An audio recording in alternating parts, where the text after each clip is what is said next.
Welcome to the Dead Pixel Society podcast, the photo imaging industry's leading news source. Here's your host, Gary Peugeot.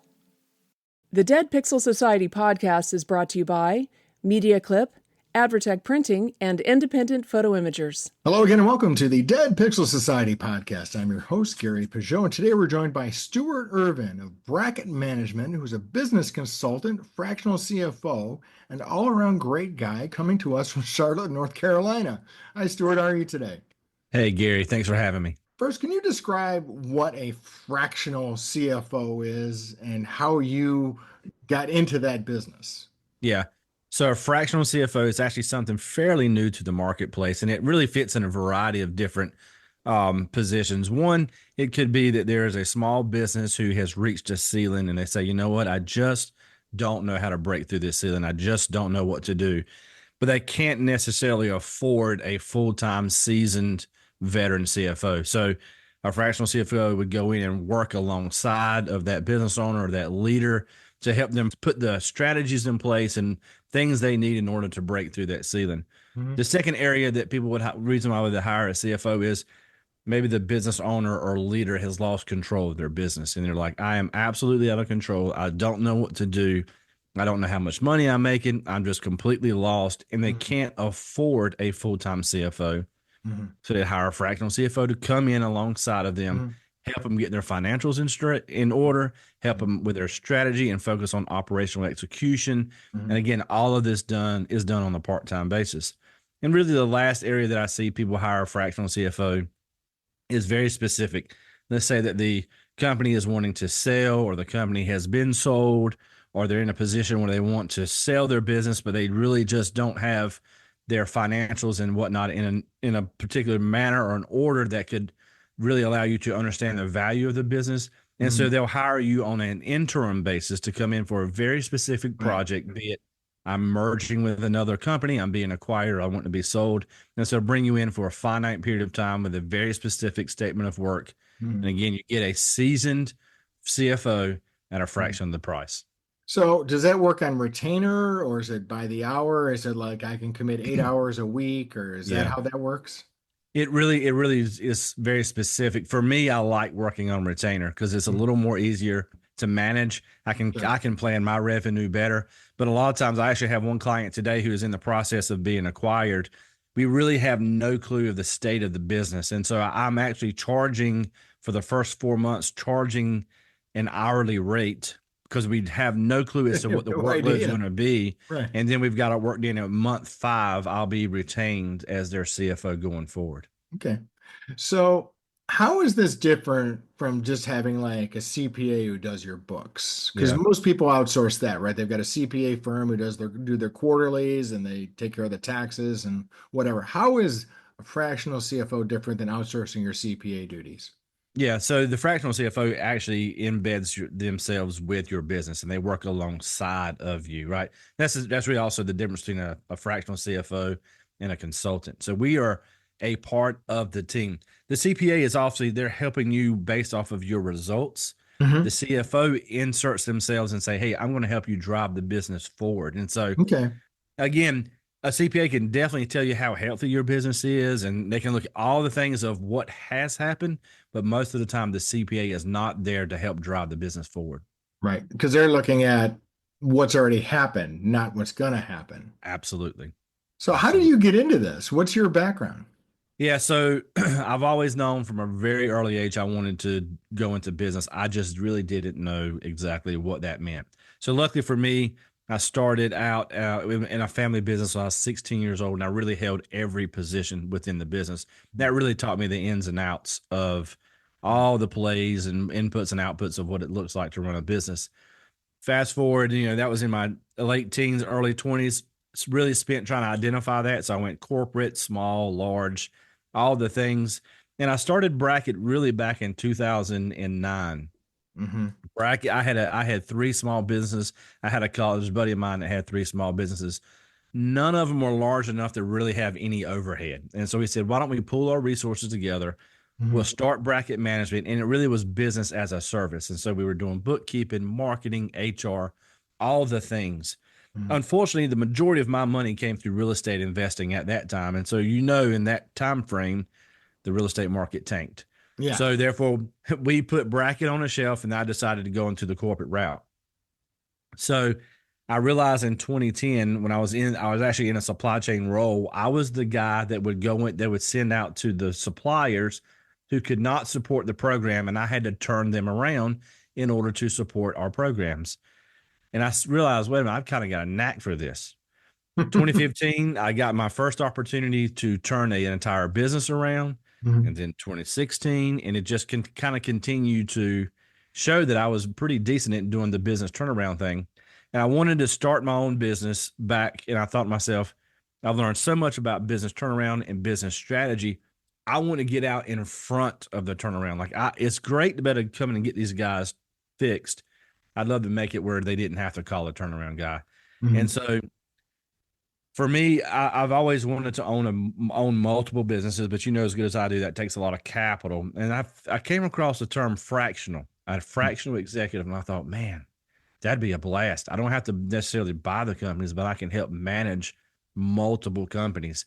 And so I stumbled on the fractional CFO. I started kind of investigating it and learning it. And I said, you know what? I'm going to brand myself as a fractional CFO that has an operations lean. And I'm going to try to do everything in my power to get in front of the leader before the business turns south. Took Bracket off the shelf, rebranded it, adding a lot of the strategy stuff and dropping more of the business as a service. And then here we are. What are some of the things that you typically see in a turnaround situation? Does the owner or manager or CEO even see it coming, or are they usually the last person to know? It's fairly unique. It really differs per leader, but a lot of times what you're going to see is the leader or the owner will reach out to me because they've hit a growth ceiling is normally what has happened. They're like, I have been at this revenue level for 5 years. I've tried absolutely everything I know to do. I just have no clue what to do. That is typically when someone will call me.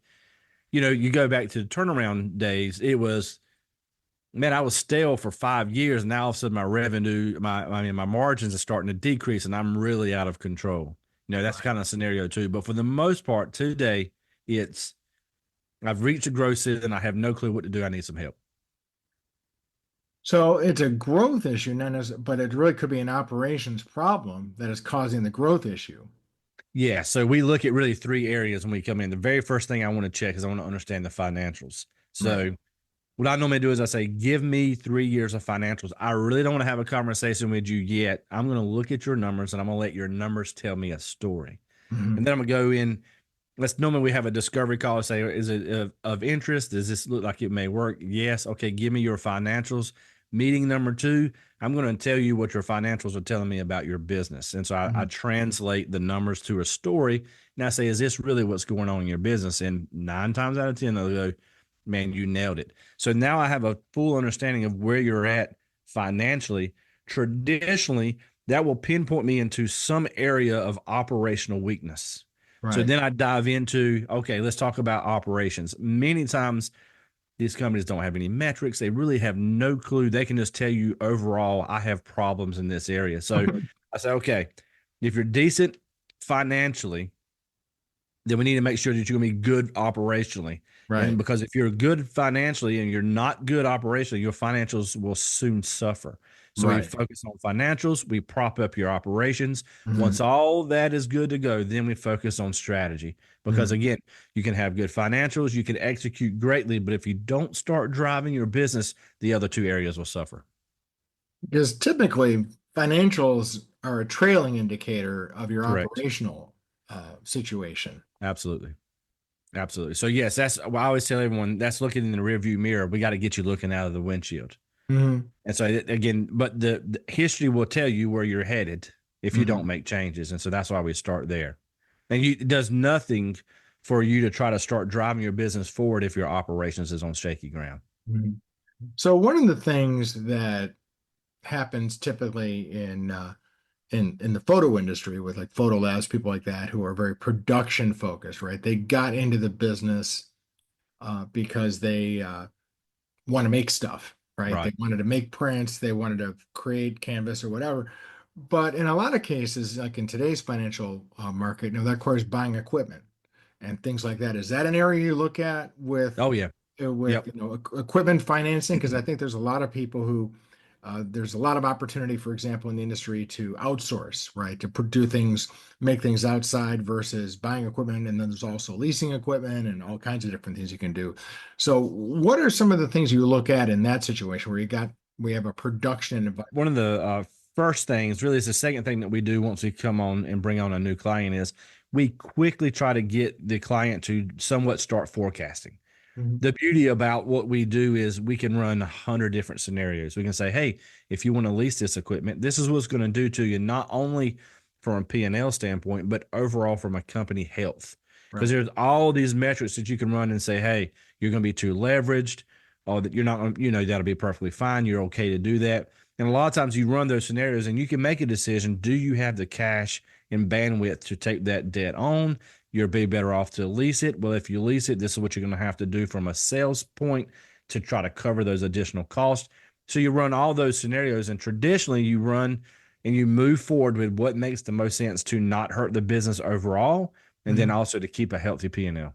And a lot of the businesses that you work with, you were telling me, they're small businesses, like very similar to the type of business that listen to this program.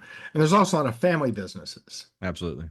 So, what are some of the considerations that family businesses have where they're maybe looking at passing it on to the kids, or even maybe they're not in the family, they're looking at passing it on to maybe the store manager or the general manager of the operation, the owner wants to retire?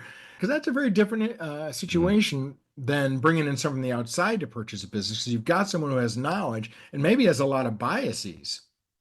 Yeah, and the other thing too is their baby, right? And so you have to handle things a lot differently. It's easy to go into, let's call it just an agnostic ownership, and just go in and say, hey, you're going to drive the business and you're going to do this, that, and the other. But it's something different, particularly when you're dealing with a second generation owner. The first generation owner, they started from nothing. They normally have put everything on the line. A lot of times, they may or may not want to give it up. And so you just really have to handle that handoff much differently. In Mhm. every single case is different. You Mhm. have some owners that are like, I am selling off to the Bahamas. Y'all take it and run with it. We're great. See you later. But what happens a lot of times is you have a unbridled second generation owner that is going to be like, for 30 years, I've worked under this guy. I've got all these ideas, and I'm going to do this, this, this, this. And it's my goal to try to say, oh, whoa, whoa, let's be very methodical, Right. right? And so that handoff is very delicate, and you got to make sure when you do that handoff that the second generation guy, he already feels a lot of pressure because one, he's worked in it his whole life. This is his dad, mom's business. I can't screw this up. But then again, I want to make my own name, and so it's tricky. It's Yeah. tricky. And so what we really do is just try to put the framework in place and move slower than normal to make sure that we really don't rock the apple cart too bad. Because that's where I think you get into a lot of, I wouldn't say rational decisions, but certainly emotional decisions, Oh yeah. right? Like you said, you got someone who's been in the business and hey, we've been doing it this way, and I knew if we did it this way, it would be better, but maybe there was a reason for doing it that first way Right. that this person isn't aware of. That's right. Yeah, there's a lot of emotion. So really, I try to quickly within the first few months try to establish a set of metrics at a very high level so we can understand what moves are you going to make and how is that going to affect our numbers, right? And so try to take all the emotion out of it because again, traditionally there's no KPIs or metrics at all in the business. Mhm. What are some of the KPIs or metrics that you think in that situation would be like the top two or three someone needs to be looking at in a manufacturing type environment? Let's say they're making, canvas frames or something like that. Uh, Yeah. what are some of the things that initially they should be looking at? Yeah, so one of the first things we try to establish is somewhat again of a forecast, and so the first thing we want to look at is understand what's your 90-day backlog, right? Hmm. How is your business coming in? Are you seeing a decline? Or are you seeing it level out? What does that look like? Because you're in that handoff. The last thing you want to do is to have business drop. The Hmm. second metric we really look at is on time delivery or on time to service, because again, you want to continue to drive and make sure that your customers are 100% being taken care of. Really, those are the top two from an overall operational standpoint. All the other stuff, obviously, is your traditional understanding of your financials in regards to what are my margins looking like? How's my sales and admin expenses? Are they tracking up or down? And what's my overall profit level? But when it comes to execution and handoff, your on-time delivery and your order entry and your bookings are really your two greater forward-looking indicators in regards to how is my business heading. It seems to me like when people are looking to improve situations, one of the things they initially look to is like staff reductions or something like that. What is your perspective on that as an early step? Yeah, as early a step, I try not to do that. Obviously, a lot of times you go in and it is inefficient, right? What you also see a lot of times is many times they have employees who are just in the wrong seat. And so my goal is to get the company as healthy as possible and grow. So inherently, if you're going to grow, you're going to need staff, right? So throughout the whole entire, again, if a turnaround, or even if they're not turnaround, they may be the first time they've really attempted strategic growth. I try to maintain the head count unless it's just gross. Unless I go in and you just see that, man, this guy's just not going to cut it, period.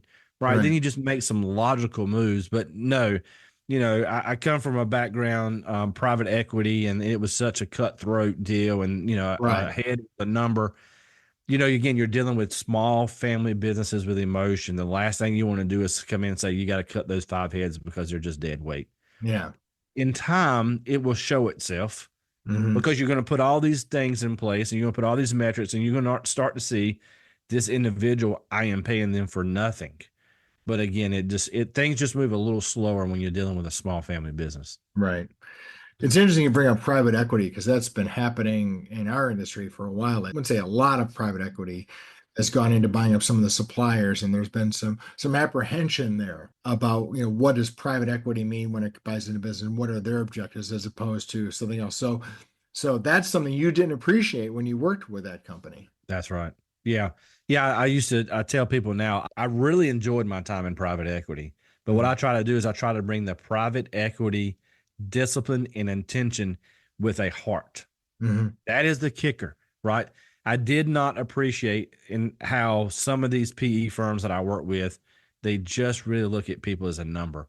Now, I have dealt with some PE firms that say, hey, I literally exist because I want the employees to flourish. I want to make sure that the owner is being taken care of, in the long run.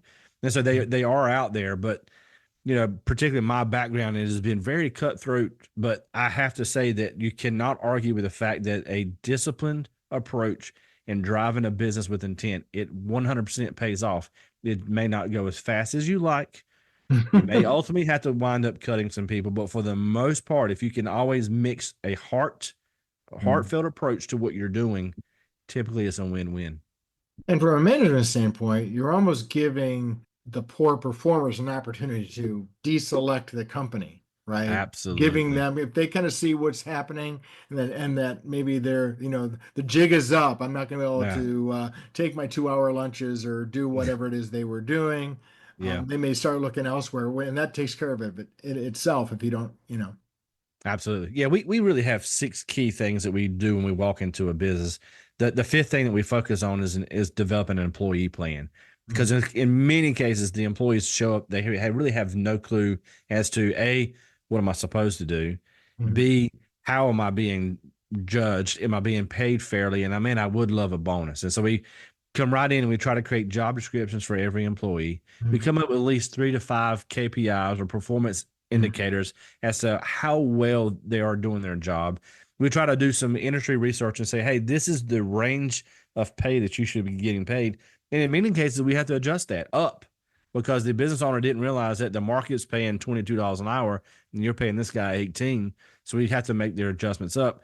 And then once all that stuff is in place, we put in a bonus plan. But a lot of times the kicker as to whether that employee is going to stay long term really centers around how you measure their performance. And again, it could be 3 to 5 different things that you look at, but for the most part, that will again put an objective number on, is this guy giving me what I'm paying him to do? Stay with us. We'll be right back. Hi, this is Chris Bierling, host of the People and Performance podcast. Each episode features conversations Bill Banham and I have with leaders and consultants about ways they've inspired colleagues to thrive. Past People in Performance podcast guests are from such brands as NASA, IBM, Rolls-Royce, and McKinsey & Co. You can find us on your podcast player of choice.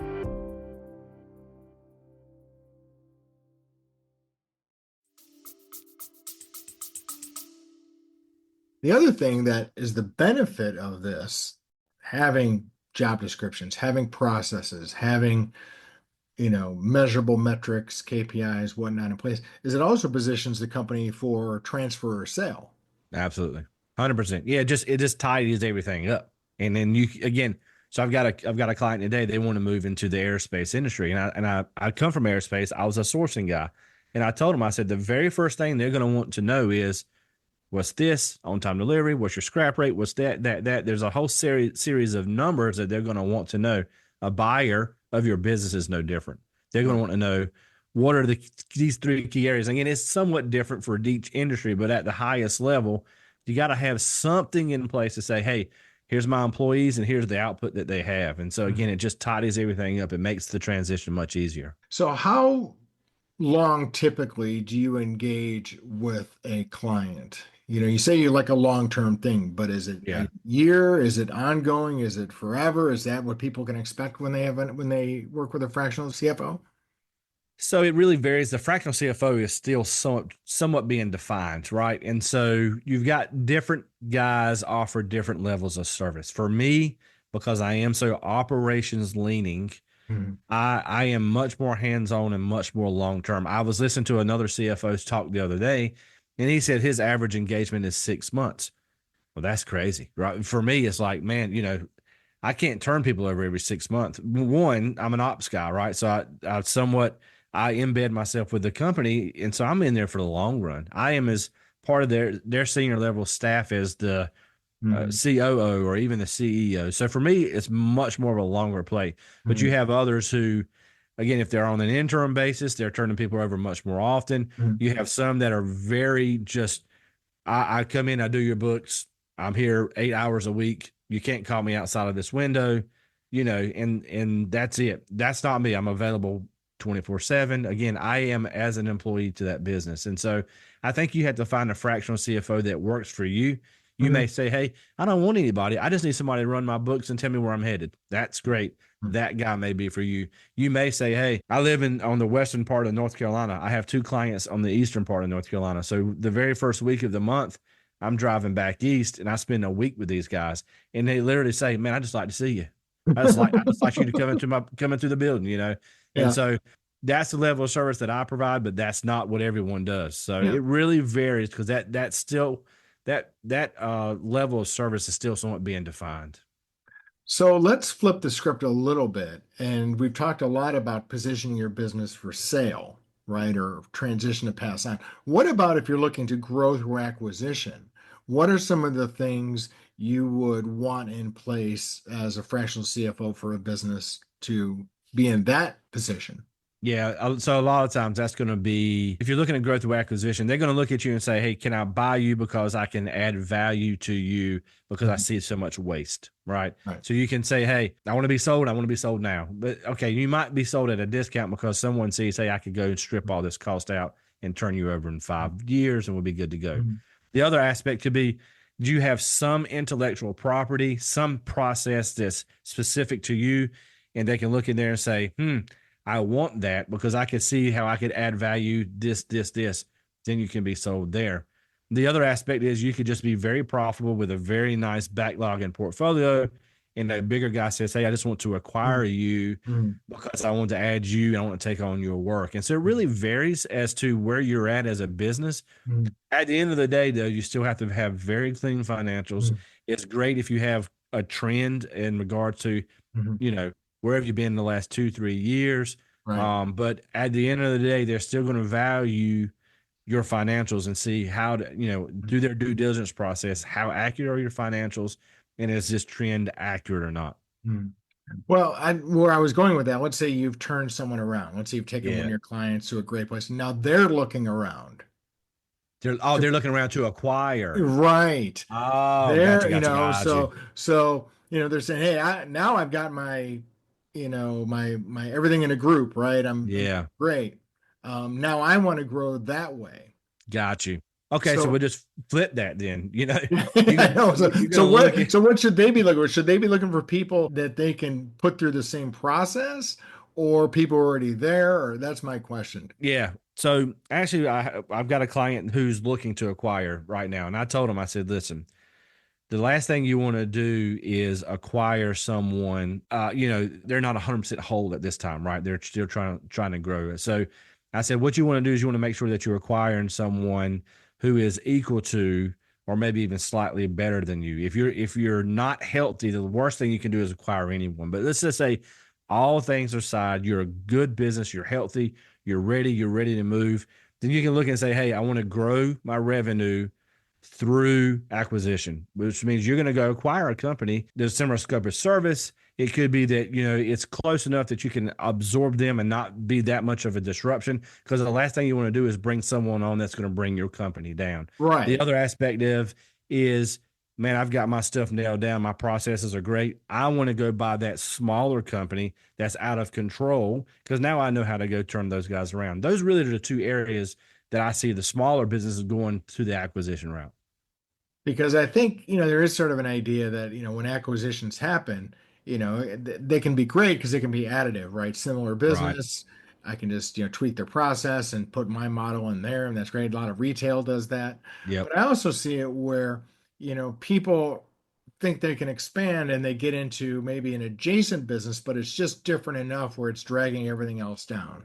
100%. And it's really not much different than growing too fast, right? You got to really make sure, do you have the funds and the capital you could be doubling your business overnight.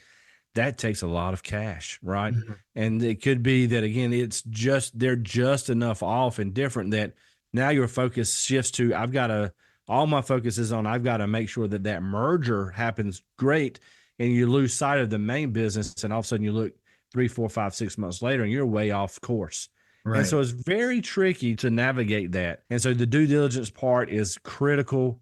And really, you got to make sure that your business is not only capital healthy, but also process healthy. And then the owner or whoever's going to be a part of that merger can make sure that I can take my eyes off the ball just for a minute to make sure this process works out, because it is a huge undertaking to try to bring someone into your fold. Awesome. So where can people go for more information and learn about bracket management and some of the tools and offerings that you have? Yeah, so they can check the website out, bracketmgmt, which is just managementshortened.com. We actually have an assessment on that site that focuses on those 3 areas that we talked about, right?